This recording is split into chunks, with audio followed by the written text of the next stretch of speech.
I'm sure many of you have heard about steroids in your life. Athletes take steroids so they can see enhancements in their athletic performance.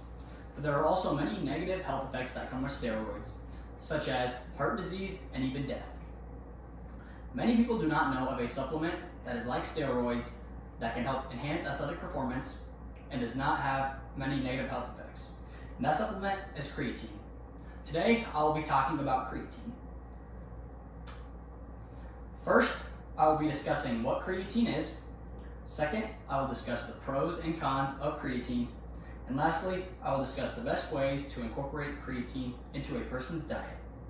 Now let's dive into the supplement creatine and what it is. Creatine is a supplement that many athletes use.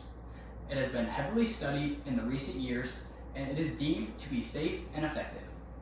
According to Cleveland Clinic, creatine is a natural source of energy that helps your skeletal muscles contract. It helps create a steady supply of energy in your muscles so they keep working during intense exercise.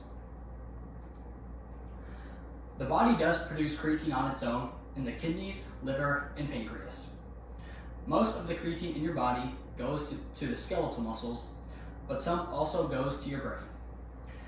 Creatine helps produce ATP, which is energy, that is used during exercise. Creatine is also found in many animal-based products such as red meat and seafood, and those are ways to get creatine from your diet. Now that I've discussed what creatine is, let's look at the pros and cons of creatine. Creatine offers many benefits to the body. According to Mayo Clinic, creatine helps increase muscle strength, muscle mass, and athletic performance. It also aids in injury prevention and aids in bone health, which is important for athletes to stay healthy in their sports.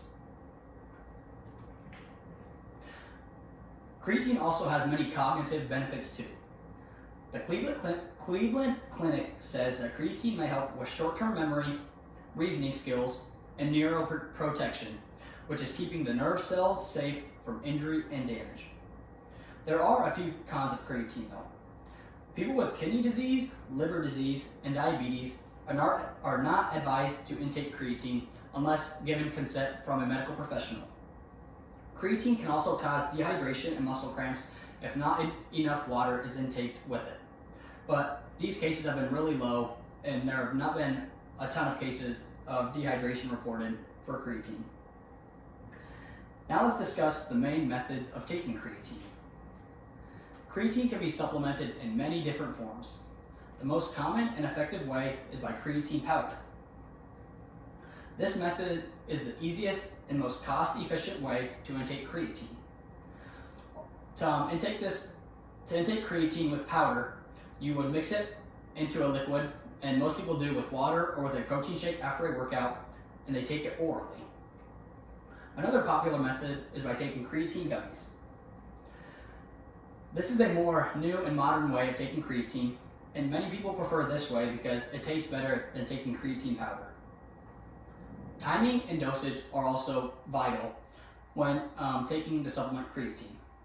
According to the National Institute of Health, the recommended dose of creatine is 5 grams, and that is when you are taking it with creatine powder. It is important to take creatine consistently and daily to see the best benefits and results. As you can see, creatine can be effective if you take the proper dosage and take the supplement consistently.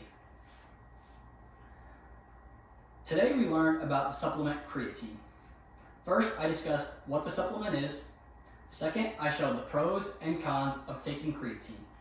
Finally, I discussed the most common ways of incorporating creatine into a person's diet. From the weight room to the classroom, creatine can have countless benefits to the human body.